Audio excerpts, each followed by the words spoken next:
I'm Holly Schindler, an award-winning author as well as freelance editor, writing coach, and writing instructor.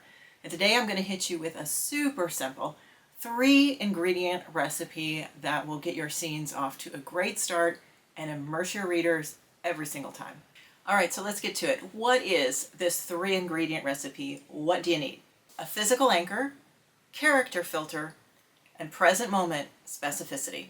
That's it. You get those 3 things in the opening lines of that scene of yours, your reader will instantly be inside of it. Okay, let's break it down. Physical anchor. What does physical anchor mean? Okay, what you want to do here is give your character something they are experiencing physically right now, right? You could say simply, for example, Rebecca walked into the restaurant. Pretty bland. Or you could say, the smell of garlic hit Rebecca's nose instantly as she walked out of the summer heat and into the restaurant. Okay, now your reader has something to anchor to. They've got that smell of garlic. You can even take this one step further. We mentioned she was walking in out of the heat. You could add a feeling of the air conditioning hitting Rebecca as she walked in as well. But what you want to do is give your reader something they can simulate, some sensory detail they can simulate, and that's going to make them feel as though they're in that scene, living it right alongside your main character. Next up, character filter. Okay, what you want to do in this opening is write everything through your main character's lens, right? All of these details are being filtered through your main character as they are experiencing them. There is no objective description here, right? This is exactly how your main character is processing the scene in front of them. You could say something really generic like, the kitchen was messy. Or you could say, I knew Mom was going to kill me as soon as she walked into the kitchen and saw the rotting meat on the counter and her favorite dishes broken in the sink. Okay, when you add in filter, you are adding in personality, stakes, and voice. Do not underestimate the way that personality and voice can absolutely draw a reader into a story. And number 3, present moment specificity. Now what we're doing here is avoiding summary language.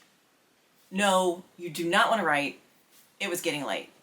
Instead, try something like, the clock chimed 11 and he still hadn't walked in the door.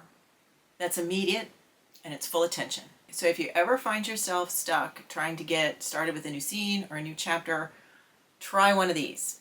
A sensory detail. Something your main character is experiencing in the atmosphere right now. The smell of garlic, the cold burst of air conditioning. Try action in progress. He reached for the doorknob and stopped when he heard the scream. Or try some sort of internal sensation. Embarrassment burned against her scalp. You might also try immediate dialogue.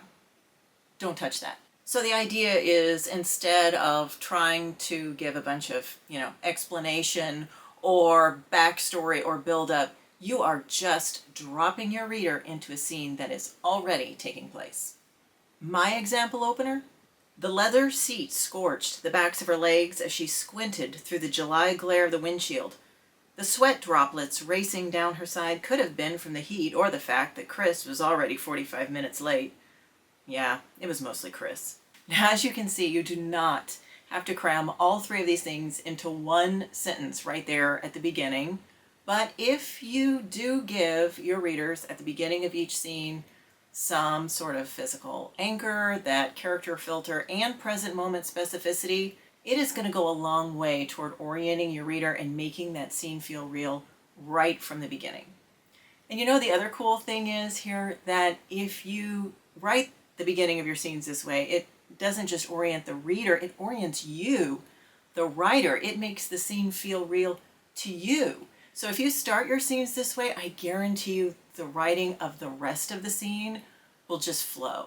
If you want some additional help writing scenes, I do have a free download on my feels method for writing strong scenes. Got a link below. I'll catch you in the next video. In the meantime, go write something.